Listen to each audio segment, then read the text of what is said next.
Obstructive sleep apnea. Let's talk about it because sleep is no joke. Now, the term sleep apnea is a broad term, and there are three main types. Firstly, there is obstructive sleep apnea. This is where the throat muscles relax too much during sleep and obstructs the flow of air into the lungs. Then there's central sleep apnea. This is where the brain does not send the proper signals to the muscles that are involved in breathing, and this leads to your sleep being disrupted. Thirdly, there's complex sleep apnea, also known as treatment emergent central sleep apnea. This is where someone who has obstructive sleep apnea who starts treatment but then develops central sleep apnea.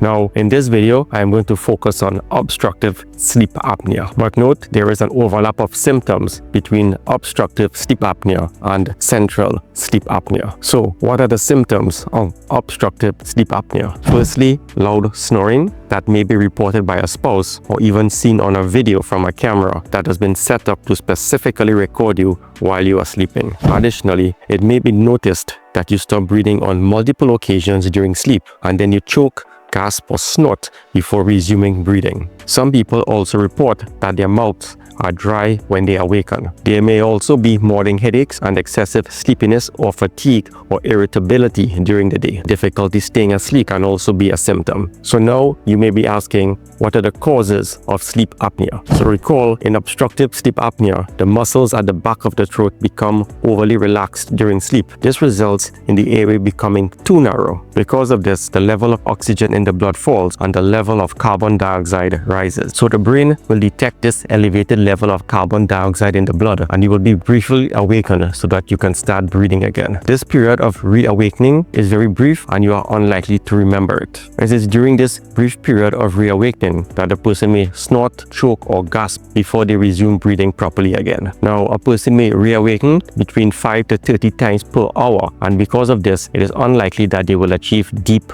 restful sleep. Now, let's talk about the risk factors for obstructive sleep apnea. Obesity. Fatty tissue around your upper airway can hamper breathing. People with naturally thicker necks may also have narrower airways. Enlarged tonsils. These can also narrow the airway, especially in children. Men are 2 to 3 times more likely to develop sleep apnea. However, the risk for women increases if they have gone through menopause or if they become overweight. Older adults have a greater incidence of sleep apnea, possibly due to the muscles of the throat losing their strength and are now unable to hold the airway adequately open. Family history. Having a family history of obstructive sleep apnea may also increase your risk. Alcohol and sedatives taken at night can also increase your risk of sleep apnea as they lead to an over-relaxation of the throat muscles. Smoking. Smoking increases the amount of inflammation and fluid retention in the upper airway, and so increases the risk of obstructive sleep apnea. Nasal congestion or allergies. If you have nasal congestion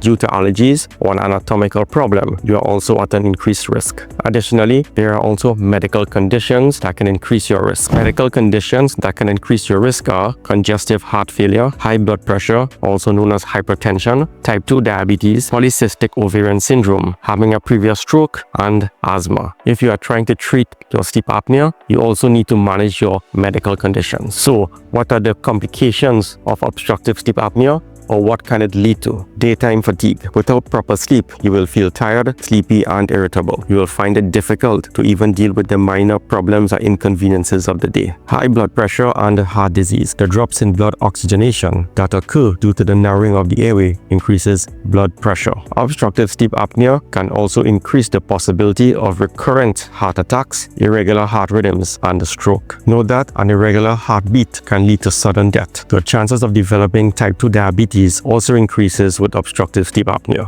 You are also more likely to suffer from complications if you underwent a surgery requiring general anesthesia. So, when you are undergoing a medical assessment prior to a surgery, be sure to be honest about all of your symptoms when asked. Liver issues are also more likely. The liver blood tests have a greater chance of being abnormal. Also, an ultrasound of the liver may also reveal non-alcoholic fatty liver disease. Also, your partner is also likely to be affected as they are likely to be sleep sleep deprived due to the loud snoring. This may lead to reduced intimacy as they may need to sleep in another room. This condition can also put a strain on the relationship. So now let's discuss the diagnosis of this condition. As with most medical conditions, you will need to describe the history and the quality of your symptoms. In this case, your husband or wife would also need to describe what he or she has been observing while you sleep if possible. Your husband or wife may relate to the doctor that he or she notices that you are snoring loudly or gasping or choking during sleep. Based on your symptoms, you may be referred to a sleep testing center, otherwise known as a sleep lab, or a home sleep test can be done. The home sleep test is simple compared to that done at a sleep lab, but can yield valuable information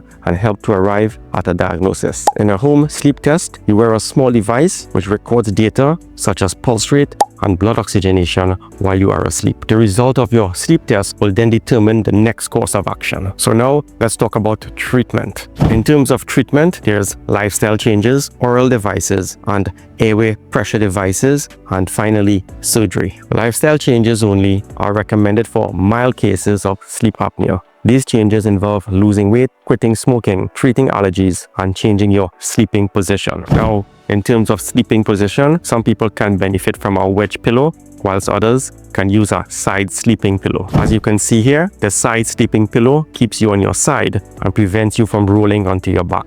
If lifestyle changes alone don't help, there are also oral devices that can help keep the throat open by bringing the jaw forward. With the airway pressure devices, you wear a mask while sleeping. The mask is connected to a pressure generating machine by a hose. The machine keeps the airway open with mild air pressure generation. There are a few variations to this, but that is the basic concept. Now, for the most part, surgery is recommended when all other measures have failed. Surgery is typically aimed at removing or shrinking tissue at the back of the throat to create a larger airway. Now, for those with certain jaw structure problems, surgery may actually be the first choice. I hope you enjoyed this brief overview on obstructive sleep apnea. If you want to book an appointment or get more information, you can call or WhatsApp 747-5297 or 308-3370. We are located at number 4 Chincuna Gardens, Chinchin Road in Cunupia. You can tap the description below for all of our contact information.